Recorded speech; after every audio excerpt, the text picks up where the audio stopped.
I want to ask, and I'm asking this question because I Mm-hmm. did not know any of this information until I started doing this podcast over a year ago, probably almost going on 2 years.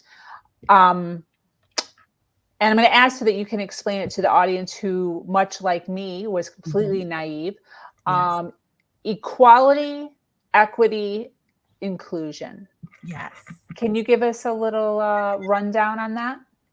So we know now that it's absolutely trending about equality. Well, no, equity. We're hearing that Thank a you. whole lot. And so equality is what we've heard for a very long time, such as diversity. So we usually heard diversity, equality, and inclusion. And so, diversity, we haven't really tapped into the disability narrative when we speak to diversity. We heard race and we heard gender, right? Disability is still very much lacking. And we're hearing more about sexual orientation, gender, right? And so, equity, though, equity speaks to identifying, acknowledging, or recognizing the specific need of a person and providing them with that need that removes barriers, that reduces or mitigates challenges, that empowers and also gives an even, equal playing field, space, environment, workplace culture that allows that person to show up authentically with all of the tools that they need, right? So the term equity, we know that it's about giving everybody the same thing. Unfortunately, that's not going to work. One of the things that come to mind is there was a image that was this classroom, and they had I think it was an ape, a fish in a fish tank, and an elephant. I think it was like three or four animals all in the classroom, and the teacher was teaching the same thing, right? They were writing on the board about something. And the picture, the image conveyed that the subject and the way that the teacher was providing the information to all of the learners in that space was only meeting one of the three persons. And so that speaks to equality because the topic, the way that they're providing the communicating with the information was the standard, was the politically correct way, was the way that we have learned that this is how we need to do it for equality. Yet we needed to now integrate equity into those policies, procedures, practices, the way that we engage in environment, give access and inclusion to now speak to equality because you're not going to talk to a fish about land matters. They're never coming on land, right? Yeah. You're not going to talk to an elephant about climbing a tree. We're not Yes. going to do that, right? And Yes. so we're now looking at all learners and we're ensuring that we give equitable spaces, communication, access, inclusion to increase opportunities, but also for it to be sustainable. Absolutely. Do you think that that that is one of the reasons why we're hearing so much more about this STEM schooling is because of that? Yes. So for a very long time, we also always heard about STEM. Yeah. And then there was the conversation about, well, where's the arts? That's science, technology, engineering, and math, right? And so before, when your child said to you, I want to be an artist, you're looking at them like, I'm sorry. Have you heard of the starving artist? Have you heard, like, these things are not just cliche, they're actually starving. So, do you really want to get into that industry? But yet, we recognize the lack thereof, or not giving opportunities for the arts, performing arts, for digital arts, for creativity to really be blossomed, put us in a place where we were either getting the brain drain or we were not really tapping into creativity and innovation. So now it's not STEM anymore. We have literally took the stem, which is what we consider a stem of a flower. I'm being very literal now. If you have a flower, there's a stem, and we kind of take it a bit further, which still is aligned with STEM because it's like physics.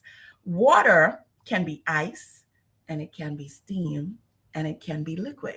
So now we've added STEAM, which includes the art that focuses on equitable spaces, because the different hemispheres that you use in your brain, literally, and all of these spaces are very diverse, and we must engage them in very intentional ways. And so STEAM is one of the biggest component that we're finding more inclusion or more access or even more engagement from our students, our youth, and even our adults. They're finding themselves in a later age saying, I've always wanted to draw, or I love being on stage. I love creating, directing.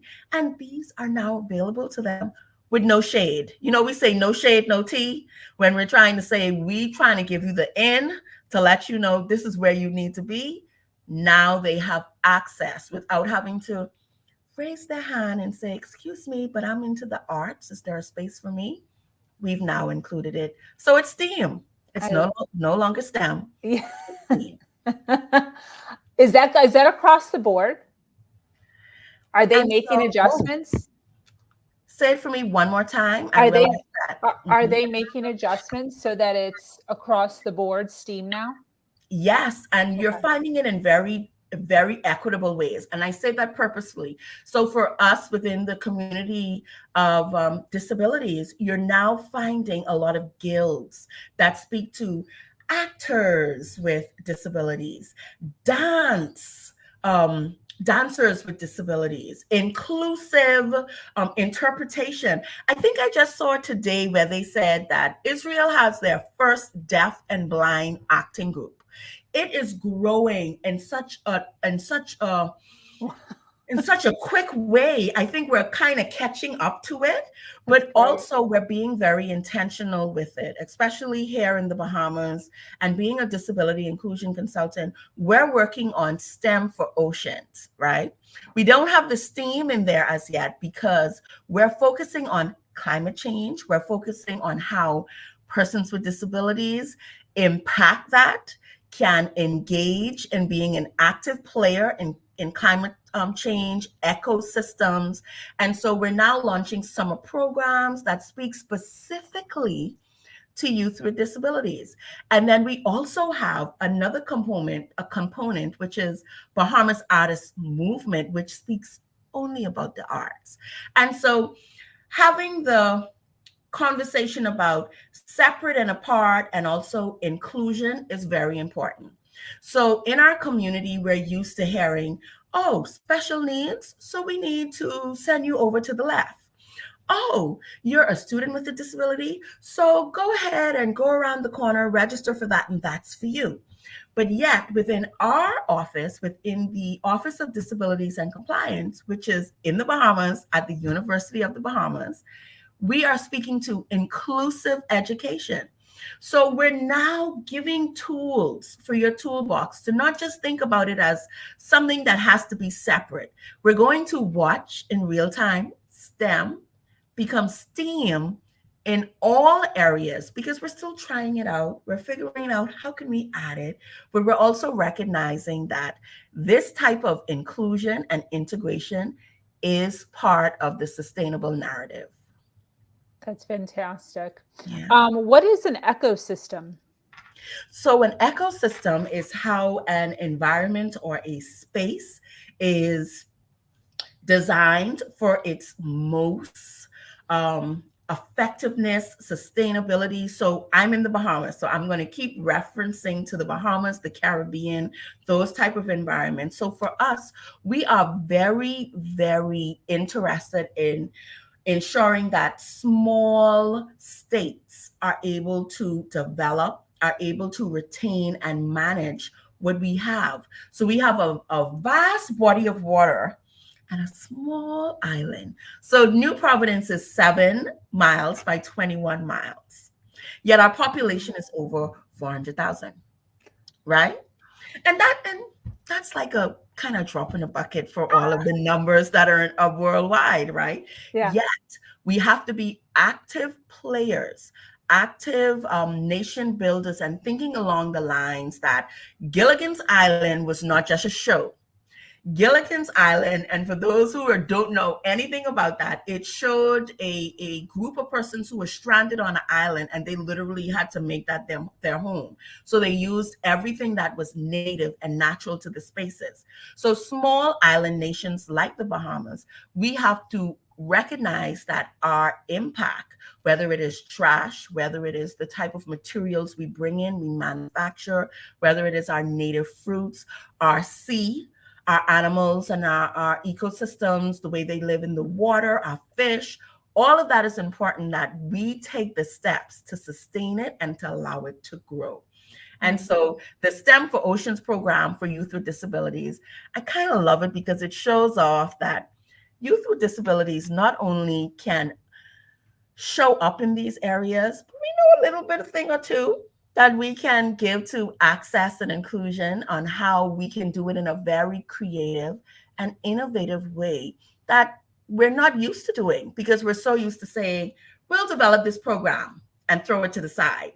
No, we're asking you your current models for your programs, your businesses, integrate disability inclusion to it, and we're just going to continue to grow. Fantastic.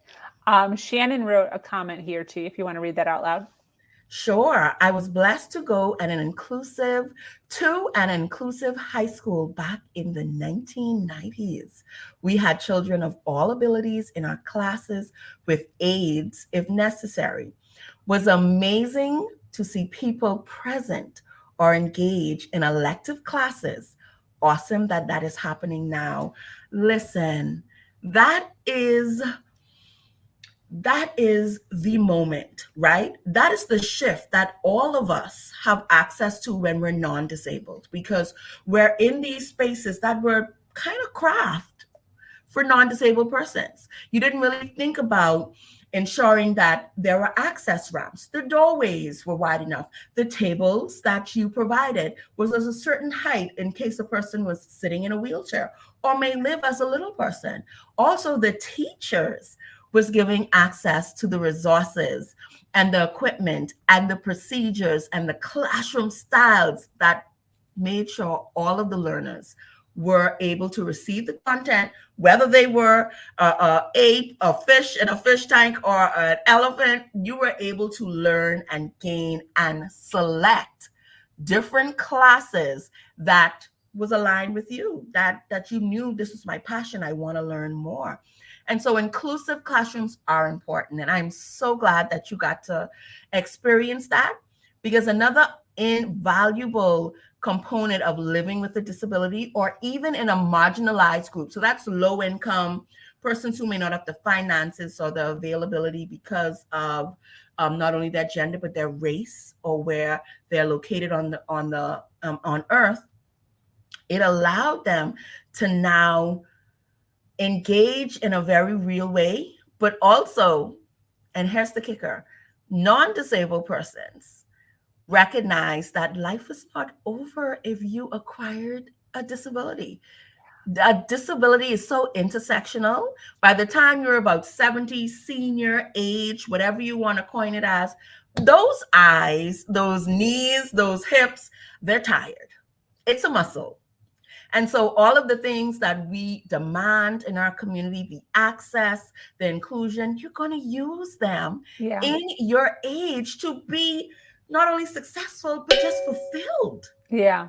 Yeah. I can see that. I can totally see that.